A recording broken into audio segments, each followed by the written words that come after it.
Hi, from Experimentation, my name is Romeo Santiago, and welcome to Experimentation the Conference Reloaded, a series where we share some of the best sessions from our most recent conference. Welcome everybody to developing the culture of testing, and I put in experimentation as well, and many companies also talk about CRO. So it's all about testing to find out what customers want. First, I want to make sure everybody understands what does it mean to be a culture of testing or experimentation or CRO, you name it. I like to call it testing and experimentation interchangeably.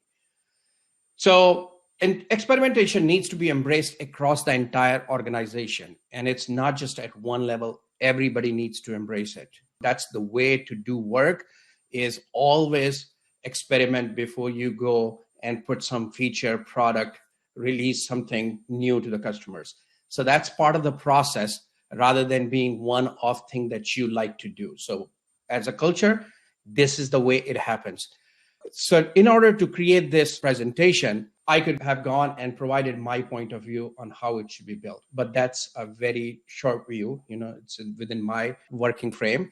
So what I decided to do is talk to a bunch of practitioners, consultants, and find out what they think. And what I try to do is in this presentation is bring all those learnings. So I've talked to various people. The goal is to understand what it takes to build a culture of experimentation so that you guys can all learn from it and apply it. That applies to me as well. What am I learning? There are many new things that came up during the discussion. Here are a bunch of people that I talked to or referenced their work after talking to them. And also many people decided to stay anonymous for obvious reasons. They don't want their companies to know what's going on because there are some goods and bads. So I didn't list them, and also researched several papers that were out there as well as articles to see what's happening and what can we learn from all these. So questions that I mainly focus on, because this is a short presentation, I wanted to make sure I'm focusing on the key stuff, which is how do you build a culture of experimentation? So how do experimentation starts at various organizations?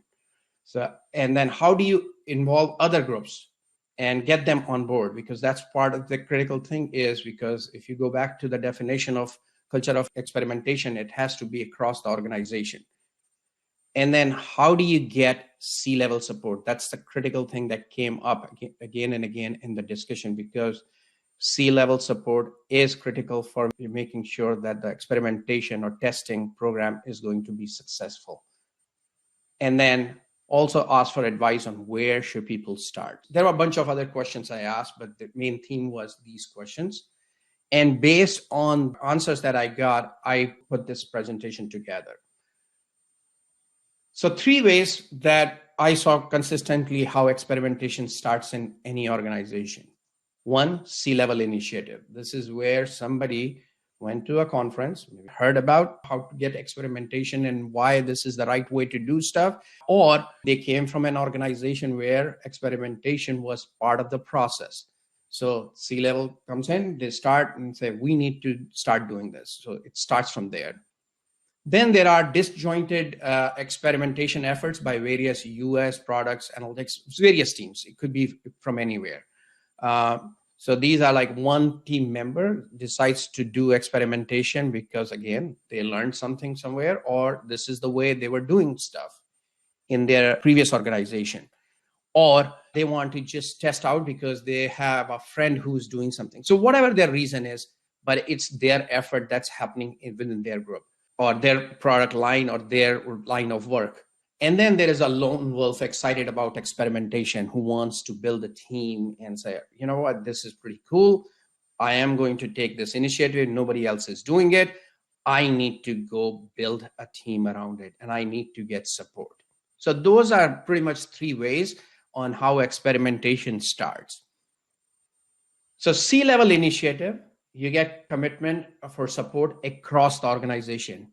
So if you get, that's where it starts from. If C-level comes in, whether it's, even CEOs started, or, CMO starts it, or somebody in the product line starts it, but they are basically committing for support. And there is a commitment for support across the organization because they have to get the buy-in from others. There is investment in center of excellence, tools, technology, people, process, everything is they provide their support and commitment to. However, even when it starts from C-level, executives still need to see the investment payoff. They need to make sure whatever the money is being spent, that is actually used wisely.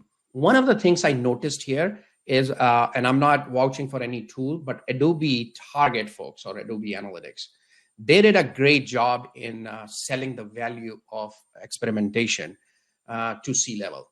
A lot of companies that I talked to were like, yeah, we had a tool in place. We were using Adobe Analytics, and Adobe Target came along, which was sold maybe at a lower price or whatever they did.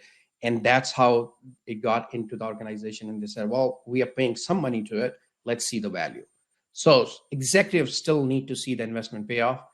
Everybody has to be on board. It's not about just, hey, it's coming from executives, so it's going to be slam dunk. That does not work.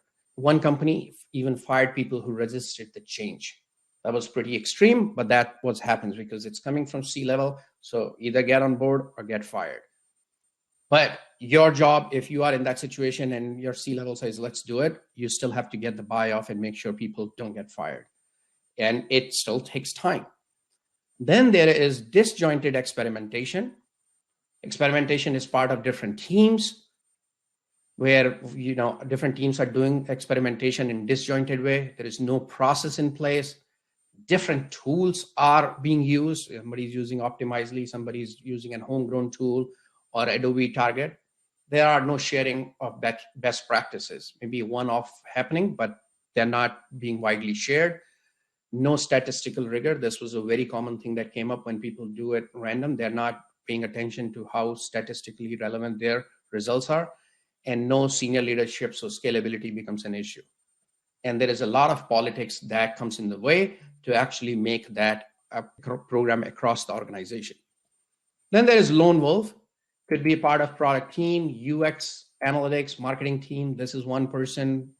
For them, it's a big uphill task because all they're doing is they're doing their own experimentation, but to get others involved in that process is a big task for them.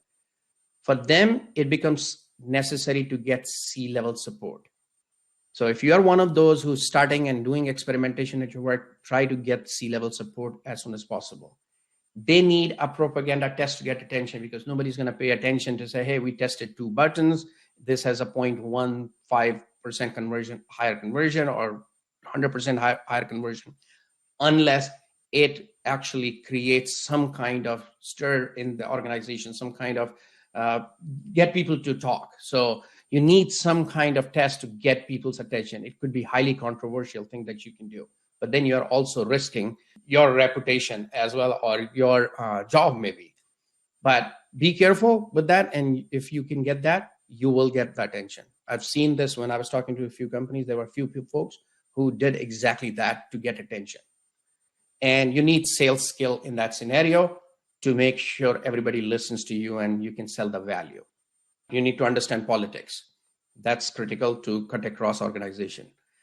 Another thing is, if you are one of that person, then you will have to get the energy from outside because nobody within the company is going to give you the energy that you need to keep going. So make sure you get it from outside, build the network that you need, talk to communities, come to conferences like these, or, there are several Slack channels, LinkedIn channels, etc., where you can get this energy and ideas. So getting C-level support is generally hard for a single team, much harder for a single person to get. Need to sell the value to C-level. So when you are doing this experimentation, whether you're part of a single team or part of a team or a single person, think about how you can sell the value to C-level. Don't focus on learning. A lot of experimentation folks going, oh yeah, we're learning this, we're learning that. C-levels don't care about learning initially. It is a culture that will develop over time, but when you're trying to initially set it up, you need to speak their language, which is figure out the dollar impact or whatever your currency is, the impact in that currency. You need to get all teams on board. This is where you will have to work extensively across the organization. You need to make sure you're selling the value to PM, Dev, UX, marketing, analytics, CFOs, whoever. You need to constantly sell that value and find something that can get everybody's attention. And like I said, propaganda test. That's what you will need to finally somebody to say, this makes sense. What are we doing here? What do you need? Those kind of things. It's a lot of hard work, but it does happen in organization. It's a slow process. Fastest is when you get C-level support, immediately you have everything, all the investment. But otherwise, it's going to be a challenge. When you are working as a part of different product teams, that's even, I found, was the biggest challenge because of the politics. Who is going to control it? Who is going to set the standards? So much easier when it's C-level initiative, maybe harder for single person to get C-level support, but if they get it, generally they solve the politics problem right there. But if it's a part of the teams, then politics come into play a lot. What can executives do to support it? If you are one of the executives who's going to go back and build this culture of experimentation or testing, build cross-departmental support. That's what you need to do. Work with everybody to make sure you have proper support. Unblock any obstacles. Alleviate any fears. Instill a culture of learning, because that's what you're doing. Everybody is learning. So there is people know, hey, I know my stuff. I know what the colors should be on the button. We all know the story of a Google executive creative director who resigned because engineers wanted him to test 42 colors of blue, right? So that's a fear. Like, I know my job and you're telling me to do it in another way or test it out. Alleviate that fear. You want to instill a culture of learning. We're learning here. And idea sharing. Ideas can come from anywhere in the organization. So as an executive, you need to make sure you are unblocking all these obstacles and creating that culture, constantly evangelizing that. And if you are going to build that COE or part of that COE, you need to make sure experimentation is for everyone. No technical complexity. Build your tech stack in a way so that it's easy for people to go and get the experimentation running. Whenever you have technical complexities, that's when it becomes a problem. People just get too caught up in this. This is too hard. This takes too long, etc. Make it a no-brainer. Trustworthy data should be part of that. You need to, people who are basing their jobs or basing their decisions on this data, they need to be able to trust it. So as a COE, you are constantly looking at the data issues and making sure analysis is right and correct there. Extensive support to all the teams that are working. You want to leave that them to do experimentation, come up with ideas, and take out all the other stuff that you need to do and put the burden on yourself. Ronnie Kohavi and his team has a paper that I'm going to talk about at the end, which actually goes through 4 phases of how to infuse a culture of testing and experimentation, which is crawl, walk, run, and fly. And he talks about both the business sides and the technical sides, what you need to do. And I'll give you the link to that. Education and training is critical. Always. You are going to do this constantly. It's not like a one-time thing. It's always going to be there. New people come on board, new things come up. You have to constantly educate people and evangelize. Internal newsletters, make them fun. Experiment challenges, throw them. This is a great way to get everybody involved. Whenever I did training, I always ask, there are few options for you to select which will win based on the past experiments and get people excited and in the process.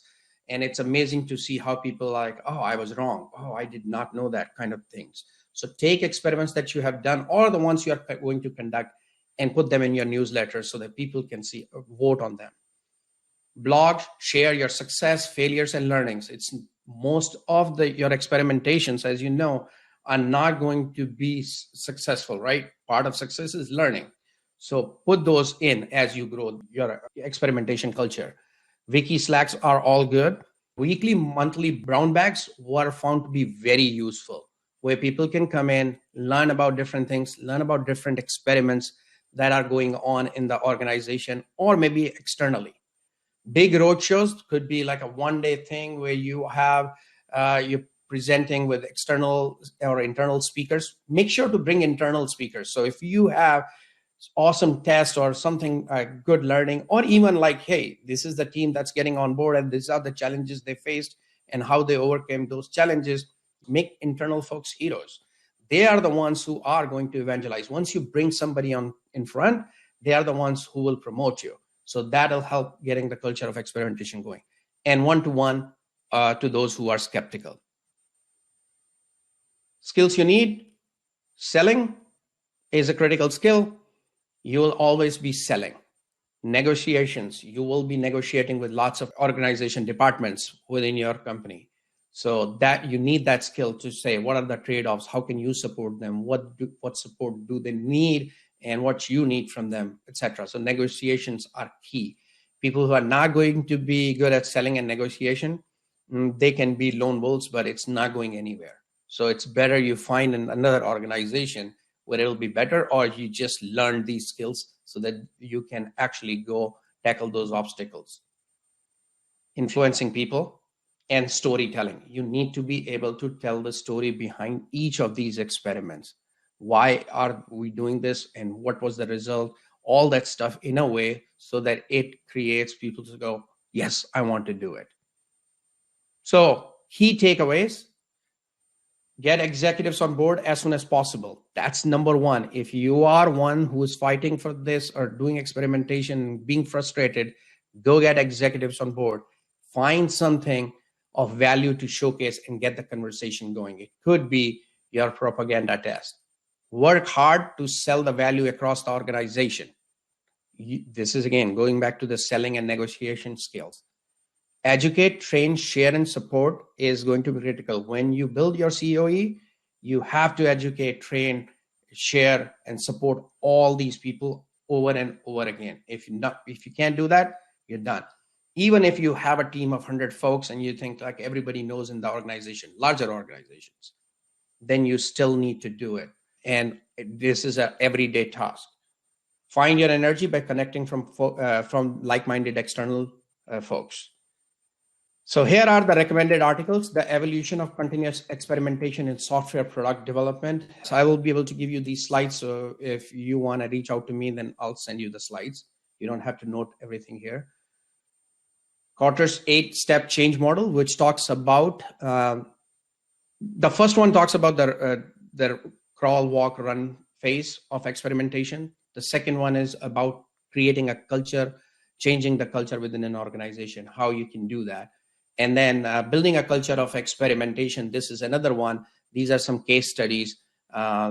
This is an HBR article about some case studies, particularly about booking.com, on how they did it and what it took to create this culture. So that's it.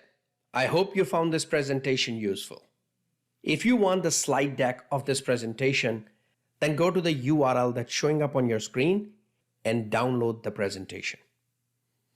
Those who want to learn more about conversion, those who want to learn more about experimentation and digital analytics, I highly encourage you to become a member of Opticent Academy.